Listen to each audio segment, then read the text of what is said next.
Bonsoir et bienvenue sur Twisted, le meilleur jeu de Storm Chasing tout confondu. Rien que ça. Dans cette vidéo, je vous expliquais les bases de ce jeu, telles que la carte, les prévisions et les véhicules. Celle-ci sera divisée en plusieurs parties, abordant chacune un sujet. Donc, je vous invite juste à regarder tout dans l'ordre, comme ça sera plus facile à comprendre. Si vous êtes là, vous n'êtes pas sans savoir qu'aux États-Unis, il existe une zone très orageuse qui s'appelle la Tornado Alley. Je vais pas vous faire un cours, mais vous avez différents courants d'air, chaud, froid et sec, qui se rencontrent à ce même point, ce qui crée donc de beaux orages. Twisted, c'est juste une représentation beaucoup plus arcade, certes, mais qui vous donne la possibilité de chasser les orages. Alors, faut savoir que sur ce jeu, pour traquer les orages, vous allez plus conduire qu'autre chose, donc c'est pour ça qu'il faut bien choisir son véhicule dès le départ. Lorsque vous commencez le jeu, celui-ci vous offre un Chevrolet 454 SS, qui est plutôt sympa sur le papier, mais je vous conseille quand même de vous en débarrasser et de prioriser le Subaru Forester ou la Chevrolet Cobalt, qui sont des véhicules qui accélèrent quand même beaucoup mieux. Une fois votre véhicule choisi, la première chose à faire, ça va être de vous acheter un meçonnet. Alors, c'est pas si compliqué que ça, c'est juste une armature en métal avec une petite éolienne dessus, qui vous permet du coup d'avoir la vitesse des vents en temps réel. Pour faire ça, vous pouvez aller au Tom 4 Performance qui se trouve soit à Zelton ou à Viroquois, ou encore Wadena ou Mispa. C'est également ici que vous pouvez personnaliser et entretenir votre véhicule, ainsi que d'augmenter la garde au sol de celui-ci pour rouler plus vite sur l'herbe et la terre. Alors, pour l'instant, je vous ai parlé que des véhicules de concessionnaire. Il y en a pas mal, ils sont même plutôt bien. Je pense par exemple au Ram du film Twister qui est sur le jeu. Ça en vrai, ça c'est cool. Mais en progressant, vous allez vite vous tourner sur les véhicules de l'entrepôt. L'entrepôt, quand vous avancez dans le jeu, ça va être un peu comme une deuxième maison. Là-bas, vous y retrouverez divers véhicules directement conçus pour la chasse. En soi, il y a trois grands types de véhicules dans l'entrepôt. D'abord les dominateurs, qui sont plus adaptés pour une chasse risquée, avec un déploiement rapide. En gros, c'est bien si vous arrivez au dernier moment sur la trajectoire de la tornade. Ensuite, il y a les Thieves. Thieves, c'est l'abréviation de Tornado Intercept Vehicle, et eux vont tenir mieux au vent fort, mais au détriment de leur temps de déploiement qui peut aller jusqu'à 30 secondes sur le Thief 2. Donc, en soi, votre choix va réellement dépendre de votre stratégie d'attaque. Mais si vous préférez rester au loin, il y a les DOW, ou Doppler on Wheel, qui eux ne sont pas faits pour intercepter les tornades comme les véhicules précédemment dits, mais ils servent à scanner les tornades au loin, afin d'obtenir une approximation des vitesses sans trop se risquer. C'est aussi un bon moyen de gagner de l'argent. D'ailleurs, comment on gagne de l'argent sur ce jeu ? Salut à toi, jeune entrepreneur. Eh bien, il y a plein de façons différentes, mais il existe un moyen plus efficace. Les probes, ou sondes en français, disponibles dans l'entrepôt, vont vous permettre de gagner de l'argent une fois placés sur la trajectoire de la tornade. Ils s'usent au fil du temps, donc vous devez en racheter régulièrement. En plus, vous pouvez les coupler à votre meçonnet de votre Tive ou dominateur si vous interceptez la tornade, qui vous rapportera également de l'argent. Alors, pour ce sujet, on va procéder étape par étape. Tout d'abord, les prévisions s'expriment sous différents niveaux de risque, allant de TSTM à High Risk. Le jeu nous montre ces niveaux durant les 3 prochains jours. En France, on pourrait comparer ça aux vigilances vert, jaune, orange et rouge de Météo France. Alors, juste en dessous, vous avez les paramètres de la journée. Cela peut paraître très confus. Moi-même, j'ai dû me renseigner plusieurs fois pour expliquer ces paramètres, mais je vous assure qu'au fond, c'est simple. Tout d'abord, vous avez la température. Celle-ci donc mesure la chaleur de l'air à la surface. Plus l'air est chaud, mieux c'est. En effet, l'air chaud qui remonte en altitude va permettre de créer des tempêtes plus robustes, capables de se déployer plus vite. Au même titre que la température, le dew point va permettre de mesurer l'humidité à la surface. Ainsi, plus il y a d'humidité, plus la supercellule s'intensifiera facilement. Donc, la température et le dew point, ce sont deux paramètres qui vont ensemble et qui contribuent au développement de la supercellule, combinant chaleur et humidité, ce qui est parfait pour avoir une tempête. Parlons maintenant du paramètre le plus influent sur une journée de chasse, le cap. Le cap en français signifie énergie potentielle de convection disponible, permet de mesurer l'instabilité dans l'atmosphère. Plus la supercellule est instable, plus les tempêtes seront violentes et puissantes. Le cap est essentiel pour une bonne chasse. Sans lui, aucune formation puissance peut se former. On peut comparer ça à un moteur de voiture en gros. Plus le moteur est puissant, plus la voiture est performante. Oh mais quel gros cylindré arrive. Et ben là c'est pareil. Waouh, quelle belle auto. Le cap influence également les composites, auxquels on y reviendra plus tard. Alors le cap marche de pair avec ce qu'on appelle le lapse rate. Celui-ci détermine la différence de température à mesure que vous montez dans l'atmosphère. Comme le cap du coup, celui-ci détermine l'instabilité de la supercellule. Le lapse rate influe donc sur la rapidité et l'intensité de la supercellule. Plus le lapse rate est haut, mieux c'est. Celui-ci peut impacter la fréquence de foudre et la taille des grêlons. Vous avez remarqué aussi que le lapse rate est divisé en deux parties. La partie basse, allant de 0 à 3 km d'altitude, et la partie haute, allant de 3 à 6 km d'altitude dans l'atmosphère. La partie haute va influer sur la croissance, l'intensité des tempêtes ainsi que la taille des grêlons, tandis que la partie basse va impacter des tempêtes, oui, mais surtout l'intensité des tornades. Donc c'est du coup ce qui est quand même plus important sur une journée de chasse. Juste en dessous, vous allez tomber sur les paramètres complexes. Ce n'est pas si compliqué pour autant. Ces paramètres-là vont impacter non pas la formation et l'intensité des tempêtes, mais sur le comportement des tornades et des supercellules. Je m'explique. Par exemple, le POIT, ou eau précipitable en français, va nous donner une idée des précipitations d'eau qu'une tempête produira. Un point élevé signifie qu'il y aura beaucoup d'eau dans l'atmosphère, cette même eau qui sera libérée sous forme de pluie par la tempête. Donc la visibilité sera réduite, la conduite sera plus dure, notamment à cause de l'aquaplaning. Et pour vous donner une idée, un POIT entre 1 et 1.5 va engendrer de fortes précipitations, de gros grêlons et des tornades cachées par des murs de pluie. Tandis qu'un POIT inférieur à 1, ça nous donnera des tornades beaucoup plus visibles et donc des tornades beaucoup plus photogéniques. Alors l'humidité peut également être mesurée par le surface RH, basse ou haute. Mais je ne vais pas approfondir celui-ci parce que pour être franc, j'ai rien compris. Vraiment, ça parle de vent inférieur à la tempête, c'est réellement un bordel. Mais donc, remontons un peu et jetons un coup d'œil aux 3 caps. Son rôle, lui, est de mesurer le cap à la surface, et donc tout simplement impacte l'intensité des tornades. Enfin, le dernier ingrédient essentiel pour notre journée d'orage, c'est le cisaillement des vents, qui est nommé SRH.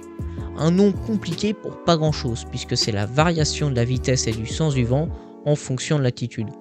Et tout ça, ça nous donne des tornades larges et puissantes.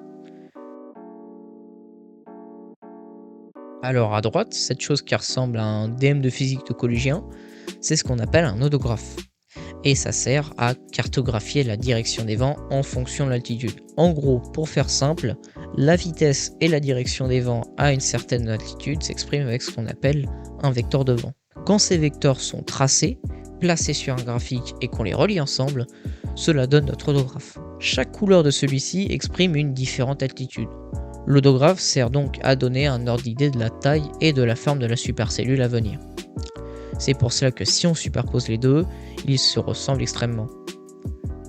En bas à droite de l'odographe, vous avez tout simplement la vitesse et la direction des vents à la surface. C'est extrêmement utile pour prédire la direction de la supercellule et des tornades.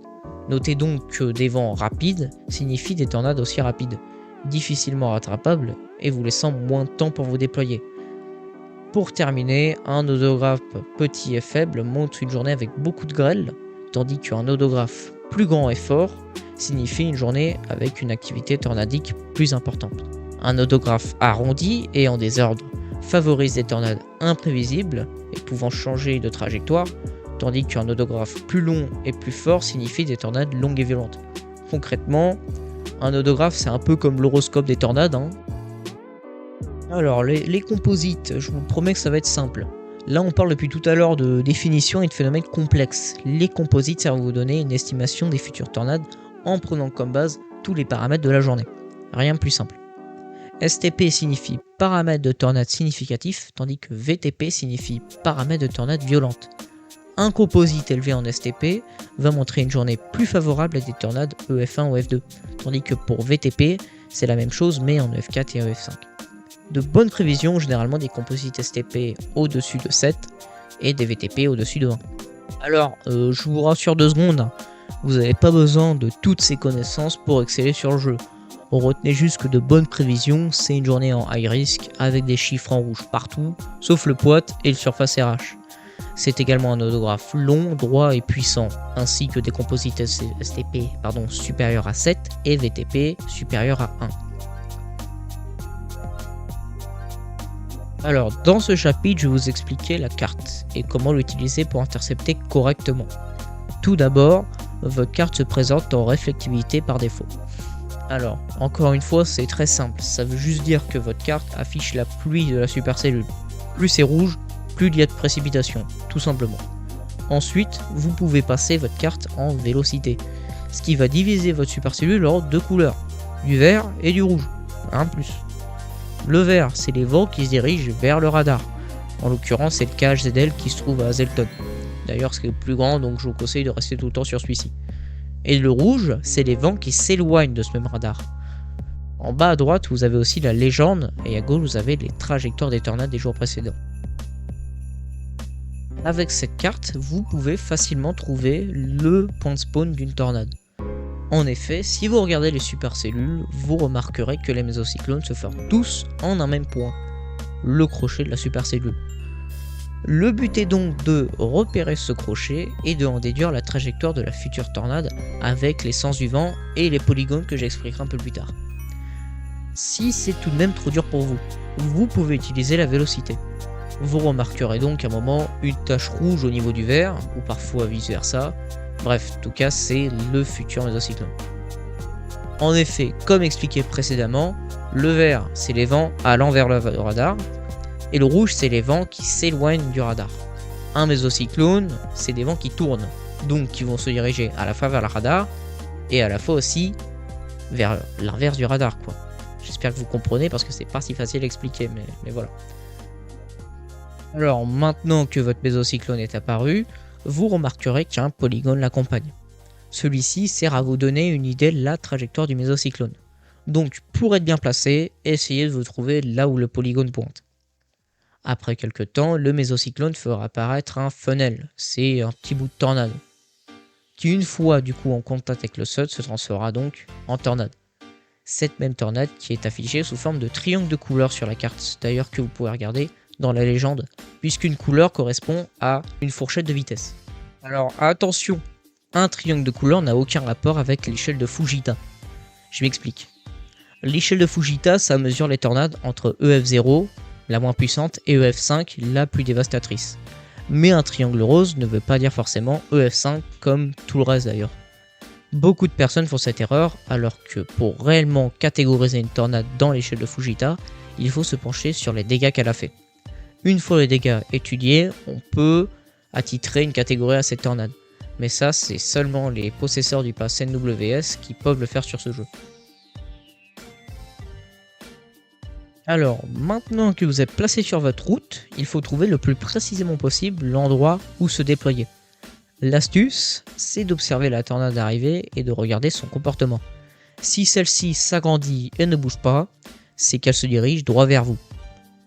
Tout de même, il ne faut pas déployer trop tôt au risque de la perdre si elle se dévie, ou de se déployer trop tard au risque de de faire un baptême de l'air improvisé, quoi. Donc, normalement en suivant tout ça, votre tornade est passée sur vos probes et vous avez fait de l'argent. Bravo! Félicitations parce qu'il y en a beaucoup qui sont déjà abandonnés quand j'ai parlé de paramètres complexes et d'autres trucs chiants comme ça. Là. Bon, voici quelques petites infos bonus que je savais pas omettre. Donc d'abord, les polygones jaunes, c'est des tempêtes de tonnerre. Voilà, c'est la foudre. Les grosses taches blanches sur les villes, après le passage d'une tornade, c'est ce qu'on appelle une débris ball. En gros, le radar capte les débris projetés par les tornades et croit que c'est des très gros grêlons. C'est pour ça que ça s'affiche de la même manière sur la carte. Vous pouvez regagner de la vie en achetant de la nourriture aux stations essence, vous pouvez également conduire des camions et mettre des cadavres dans des sacs, mais en étant rémunéré, donc c'est bien. Le véhicule ayant le plus de prop, c'est le Prop Truck, avec une capacité de 4, et le véhicule le plus rapide du jeu, c'est la Dodge Charger avec une vitesse de 140 miles. Alors, je vous remercie d'avoir visionné ma première vidéo, qui est à l'honneur de mon serveur Discord Twisted francophone, que je viens de créer pour le coup, donc si vous êtes intéressé, le lien est dans la description, là-bas vous y retrouvez des sessions, des conseils, il y a un peu de tout. J'espère que cette vidéo vous a aidé, même si bon, j'ai pas tout abordé exhaustivement, mais si vous avez des questions, les commentaires sont faits pour ça, moi je répondrai à tout, hein. Il y en aura 3 de toute façon. Et moi, je vous souhaite une très bonne soirée. Hein. La bise. Ok, Mandal. On l'a plus jamais revu.